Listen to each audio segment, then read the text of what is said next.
here for another episode of our video podcast, PALITICUS, and Gloria Sousa is joining us from PACC of Port Saint Lucie. Gloria is the president of PACC, the Portuguese-American Cultural Center, and it's great to have you here, so thank you for coming here to our national conference. Thank you for inviting us. We're very happy to be here. Fantastic. So tell us a little bit about yourself. Born in Yonkers, New York, and moved to Ossining as a small child. In 2001, I moved to Port Saint Lucie, Florida, where I currently live now. I have a medical billing company, as well as I'm a realtor in Port Saint Lucie, and now the president of the Portuguese Club. And tell us a little bit about PACC and how long you've been involved and how long that organization and association has been around. Sure. We've been around for 24 years now. I joined several years ago, but really wasn't very active in the Portuguese Club until last year. Carlos Cardozo and his group of directors asked me to come aboard, and I came aboard. And this year I was asked to be president, so me and Luis Bento took on that role. And it's a very active Portuguese community. We have something going on every month. We do luncheons once a month as well. We have every Wednesday we have dinner. People have a misconception of Port Saint Lucie. They think we're a small community. We're really not. I think we have over 400 members right now. In St. Lucie County, I know there's over 3,000 Portuguese that currently live there, so we have only touched the iceberg.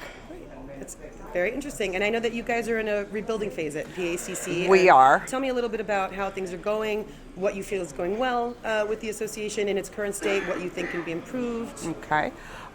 We are looking for a new facility to move our club to, because right now we're in a very small 3,000 square foot place, and we really need a place that's a lot larger where we could bring all the members to, because now we're restricted. Out of the 400 members, we could only house 150.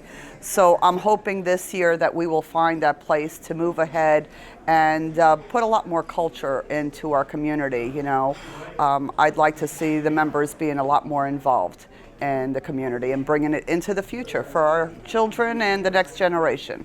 Wonderful, wonderful. So tell me a little bit about what made you come to the inaugural Portuguese-American National Conference that's being held and organized by PALCUS. I felt that it's really important. As a Portuguese-American, I feel that bringing Portuguese people together, awareness of what the communities need, awareness of education for the next generation. My children speak no Portuguese.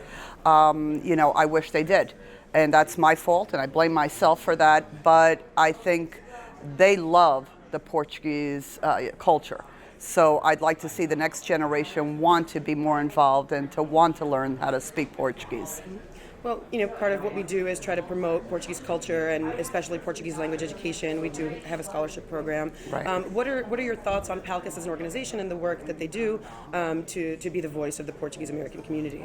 I've just got introduced this year through you, and I'm very pleased to see, and I've been reading a lot of what you do, and I think it's a very needed community. I think it needs to be out there more to the communities, and I'd like to take stuff back to my community to make it more aware that we are out there. Let's bring us all together.